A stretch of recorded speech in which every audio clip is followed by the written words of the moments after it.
Dano gave an interesting insight in the comment section. He said, the word God, wisdom or consciousness was coined from the sacred Ifa word Gudameji. And I think his definition makes a lot of sense. He went ahead to define the Gu to mean the sun god, whilst the Da refers to the moon god. Let's use his definition as the basis to understand how Afa passes down wisdom to its followers. Now, what is Gudameji? For the purpose of the beginners here, Gudameji is simply one of the major Kporli dues in the Afan tradition. It is one of the means through which Afan channels its energy. The Kporli du Gudameji advises on the importance of balancing trust with wisdom. If you happen to walk on the energy pattern of Gudameji, Afan would advise you not to trust blindly. You must balance your trust for people with your personal wisdom or intuition. In trying to tell us the importance of balancing trust with wisdom, Afan reminds us of the ancient friendship, betrayal, and separation between the sun and the moon. Let's look into this story. Once upon a time, in the sacred history of Kporli GUDAMEDZI, the sun and the moon were inseparable companions who lived together in a village called Fetoma. Their bond was so strong that wherever the sun appears, the moon was close by. They shared love, supported each other in times of hardship, and stood in for each other in times of difficulties.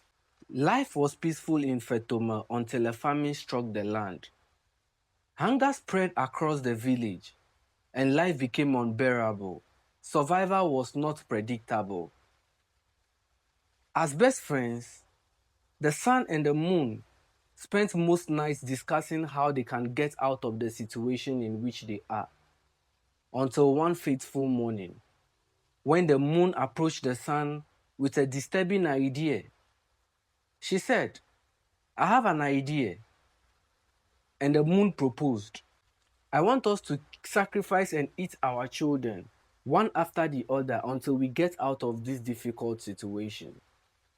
The sun was disturbed by the idea, but considering the immense trust he has for the moon, he accepted the idea. The moon's plan was simple. I will kill my child, serve you a portion of the meat, and you do the same to me. We repeat this process until the famine is over. The sun wasn't in support, but because of the trust he has for the moon, he eventually agreed. The arrangement began, and the sun killed one of his children and served portion of the meat to the moon.